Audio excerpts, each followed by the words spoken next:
बाजवा साहब ने तो कसम उठा दी। उन्होंने कहा कि इमरान खान की हुकूमत ख़त्म करने में मेरी कोई अमल दखल मेरा नहीं था।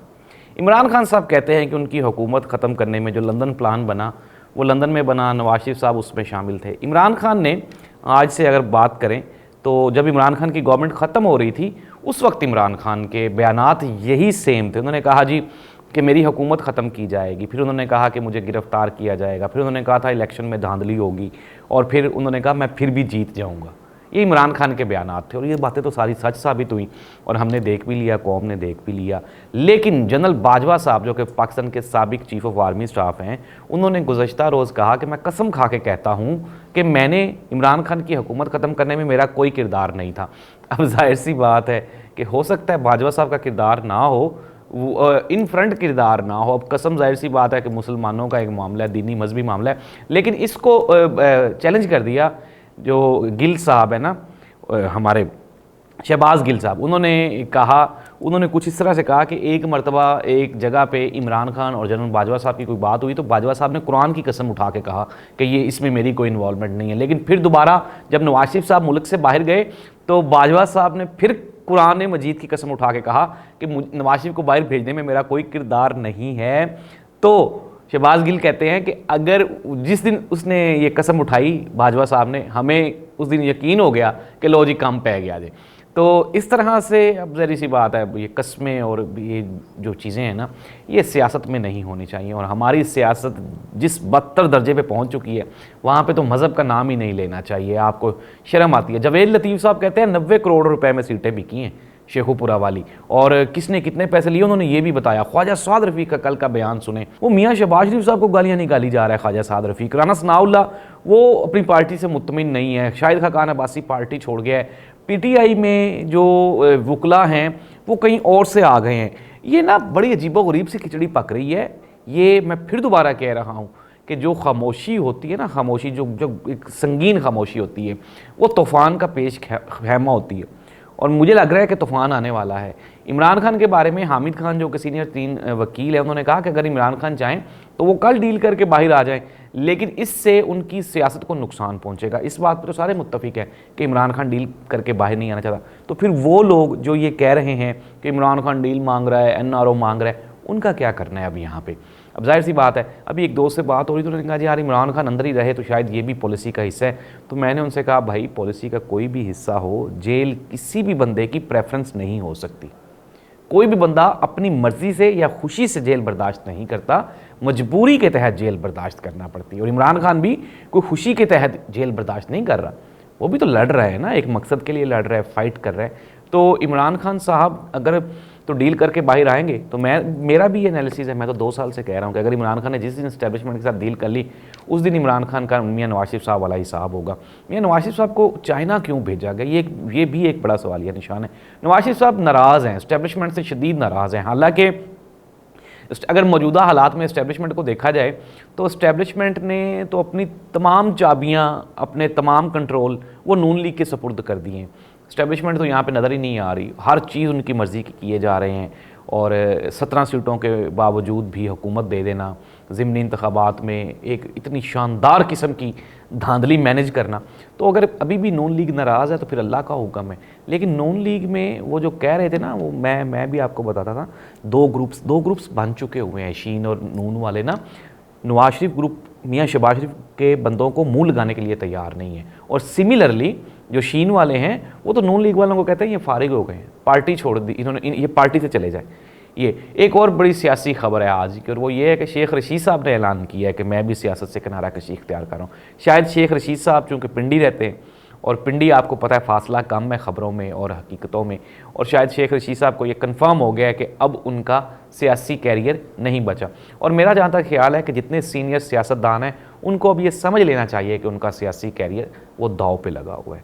तो ऐसी सूरत हाल में जाहिर सी बात है सियासत से किनारा कशी कर जाना यही एक बेहतर पॉलिसी हो सकती है। राना सनाउल्लाह, ख्वाजा साद रफ़ीक, इसके अलावा जावेद लतीफ़ साहब, शाहिद खाकान अब्बासी, निसार अली खान साहब वो तो पहले ही छोड़ चुके हैं, तो क्या ऐसा होगा कि पाकिस्तान में पहली मरतबा इतनी बड़ी बड़ी जो सियासी शख्सियात हैं ये सियासत छोड़ने का ऐलान कर देंगी? मुश्किल है, लेकिन मुझे लगता है कि जिस तरह के हालात जा रहे हैं, अगर इमरान खान अपने मकसद में कामयाब नहीं होता और अगर इमरान खान भी डील कर लेता, मैं ये नहीं कह रहा कि इससे मुल्क को नुकसान होगा या इमरान खान को, इससे पाकिस्तान की जो पॉलिटिकल हिस्ट्री है वो ख़त्म हो जाएगी। फिर इसके बाद सियासत का कोई वजूद नहीं रहेगा, फिर सियासत हमेशा बेसाखियों के सहारे खड़ी हुई आपको दिखाई देगी। अगर इमरान खान ने कोई भी डील कर ली तो इमरान खान, मैं आपको एक बात बता, इमरान खान पाकिस्तान के लिए नहीं लड़ रहा, इमरान खान अपने लिए नहीं लड़ रहा, इमरान खान ये जो सियासी मुस्तकबिल है, सियासी हिस्ट्री है ना, इमरान खान वो लिख रहा है। अगर मैं ये दोबारा कह रहा हूँ कि अगर इमरान खान डील करता है, इट मीन्स दैट के सारे जितने पॉलिटिशियंस हैं उनका वजूद ही ख़त्म हो जाएगा। फिर बस वो आ जाए, मोहसिन नकवी वाला फार्मूला अपनाएं, इलेक्शन लड़ने की ज़रूरत कोई नहीं है आपको आवाम की खिदमत करने की, आवाम के काम आने की ज़रूरत कोई नहीं है। आप इस्टेब्लिशमेंट के वो बूट पॉलिश करें और सुकून से आप शॉर्टकट लेके आ जाएं। लेकिन मैं आपको एक मज़े की बात, मैं ये आपको पेश खेमा दे रहा हूँ, बड़ी खबर दे रहा हूँ, और ये पॉसिबिलिटी है, ये मुमकिन है कि हो सकता है कि एंटी इस्टेब्लिशमेंट एक बहुत बड़ा ग्रुप बन जाए जिसमें नवाज शरीफ और इमरान खान दोनों शामिल हो जाए। ये मैं आपको वक्त से पहले खबर दे रहा हूँ। और हालात जिस तरफ जा रहे हैं, जिस तेज़ी से जा रहे हैं, जब सीनियर 3 सियासतदान एक ग्रुप में शामिल हो जाएंगे तो ये जो दिहाड़ीबाज सियासतदान हैं इनका कोई फ्यूचर नहीं है। मैं आपको ये कंफर्म खबर दे रहा हूँ। और हालात ऐसे बनते हुए दिखाई दे रहे हैं, जितने शदीद बयानात ख्वाजा साद रफ़ीक ने कल कह दिया, गालो गाली हो गए वो शहबाज शरीफ को। फिर उसके बाद जवेद लतीफ़ का आप बयानात सुने होंगे, 90 करोड़ रुपए में सीटें बिक गई। तो ये क्या है, अपनी हुकूमत बनी हुई है उनकी अगर वो इस पार्टी में होते तो वो इस तरह के बयानात देते, कतन ना देते। असल में हर वो जी शऊर आदमी जो इतनी सी भी अकल रखता है उसको समझ आ गई है कि ये मुल्क में जमहूरियत नहीं है, जमहूरियत के नाम पे कुछ और है। और ऐसी सूरत हाल में जाहिर सी बात है कि आवाम परेशान तो होगी, और वो लोग जिनको जमहूरियत से प्यार है उनको ज़्यादा डिप्रेशन और टेंशन होगा। कुछ सहाफ़ी आज भी कहते हैं कि नहीं जी मुल्क में बड़ा अमन व अमान है और हालात बहुत ठीक है, तो उन बेचारों को होश के नाखून लेने चाहिए। हालात ठीक नहीं है पाकिस्तान के, ये मैं आपको हर प्रोग्राम में बता रहा हूँ। और मैं आप फिर वही वाली बात, बंदे कहते हैं जी कि सोल्यूशन क्या है, मैंने कल के प्रोग्राम में आपको सोल्यूशन बता दिया था। और सोल्यूशन पे मेरा ख्याल है जहाँ तक कि मेरे सोल्यूशन पे सियासतदानों ने नज़रसानी शुरू कर दी है। और जब ये सारे इकट्ठे हो जाएंगे और एक पॉइंट पे इकट्ठे हो जाएंगे और ये फैसला कर लेंगे कि आज के बाद वही होगा जो असेंबली कहेगी, जो सेनेट कहेगा, इसके अलावा कुछ भी नहीं होगा इस मुल्क में, तो फिर आप देखें फैसले कैसे मेरिट पे होते हैं। अभी ख्वाजा आसिफ साहब का बयान था, उन्होंने कहा जी कि एक ब्यूरोक्रेट की बेटी की शादी हुई तो उसको 2 अरब रुपए सलामियाँ पड़ गए, तो 2 अरब सलामियाँ लेने के लिए उसने पता नहीं कितने खरबों का मुल्क का नुकसान किया होगा। तो ख्वाजा साहब आपको ये बयानात देते हुए ये भी ज़रा सोच लेना चाहिए था कि ये जो इलेक्शन आपने चोरी करवाए उन ब्यूरोक्रेट से, तो वो ब्यूरोक्रेट्स क्या क्या मुल्क का नुकसान करेंगे? कभी हमने ये सोचा है कि वो इस्टेब्लिशमेंट के बंदे, जुडिशरी के वो बंदे जो कि पॉलिटिक्स में इन्वॉल्व होते हैं, जो आपके काम करते हैं, वो कितनी कितनी दिहाड़ियाँ लगाते हैं, मुल्क और कौम को कितना कितना नुकसान पहुंचाते हैं?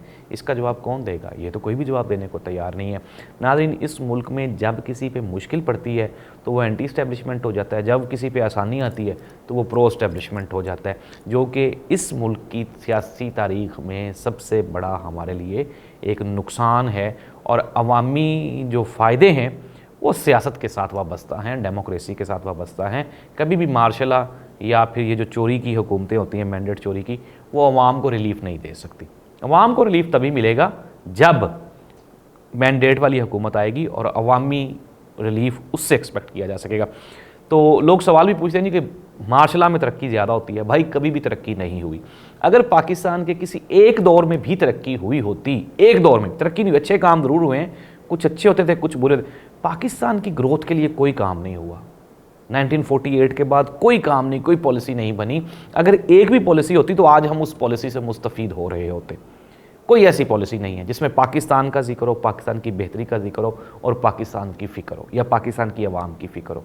ये अलमिया है हमारे लिए। इमरान खान ने पहली मरतबा IMF से जान छुड़ाने की बात की, इंडिपेंडेंट होने की बात की, अपनी वो आज़ादी की बात की, हकीकी आज़ादी की बात की, और पॉलिटिक्स से इस्टेब्लिशमेंट को आउट करने की बात की। और इसी वजह से इस्टेब्लिशमेंट गुस्सा करके उन्होंने कहा जी कि नहीं, इस तरह का बंदा हमें नहीं चाहिए। और इमरान खान वो बंदा था, मैं कह रहा हूँ, और अभी भी है, कि जो पाकिस्तान की पॉलिटिक्स को तब्दील कर सकता है, क्योंकि इमरान खान एक इंटरनेशनल फिगर है। लोग उसको जानते हैं, पूरी दुनिया उसको मानती है। अल्लाह इस मुल्क का हामी और नासिर हो। इंशाअल्लाह बेहतरी की उम्मीद रखें, कभी ना कभी हालात बेहतर होंगे। अल्लाह हाफिज़।